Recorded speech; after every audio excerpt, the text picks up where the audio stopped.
আমি ঘরোয়াভাবে ঘুগনি রেসিপি আপনাদের সাথে শেয়ার করছি। প্রথমেই আমি মটর কলাইগুলোকে ভিজিয়ে রেখেছিলাম, সেগুলো সেদ্ধ করার জন্য কুকারে দিচ্ছিলাম, তার সাথে পরিমাণ মতো নুন দিয়ে দিলাম। আমি আলু, ধনেপাতা, টমেটো, কাঁচা লঙ্কা সব কেটে রেখেছিলাম, পেস্ট করেছিলাম।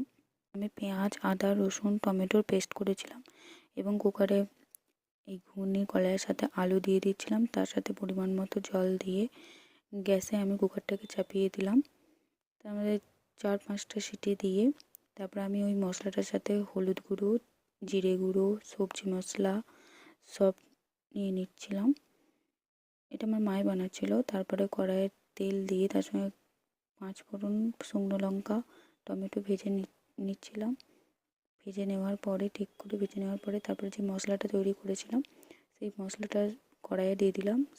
কড়াইয়ে দিয়ে দেওয়ার পর মা একটু জল দিয়ে দিচ্ছিল এবং মশলাটাকে ভালো করে কষিয়ে নিচ্ছিল এবং যে কুকারে সেদ্ধ করা কলাইগুলো একটা জামবাটিতে আমি ঢেলে নিলাম। একটু শক্ত ছিল বলে মা গ্লাসে করে মেরে দিচ্ছিল। তারপরে কিছুক্ষণ হয়ে যাওয়ার পরে চিনি দিয়ে মা মশলাটাকে ভালো করে কষিয়ে নিচ্ছিল। মশলাটাকে ভালো করে কষিয়ে নেওয়ার পরে ঘুগনির কলাইগুলোকে সেই মশলাতে দিয়ে দিচ্ছিল। দিয়ে দেওয়ার পরে ভালো করে মশলার সাথে ঘুগনির কলাইটাকে মিশিয়ে ফোটানোর জন্য রেখে দিয়েছিল। তারপরে ফোটাচ্ছিল মা ঠিক ভালো করে।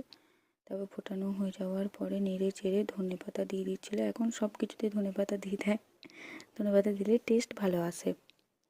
তারপর ধনেপাতা দিয়ে ঘুগনিটা রেডি হয়ে গেছিলো।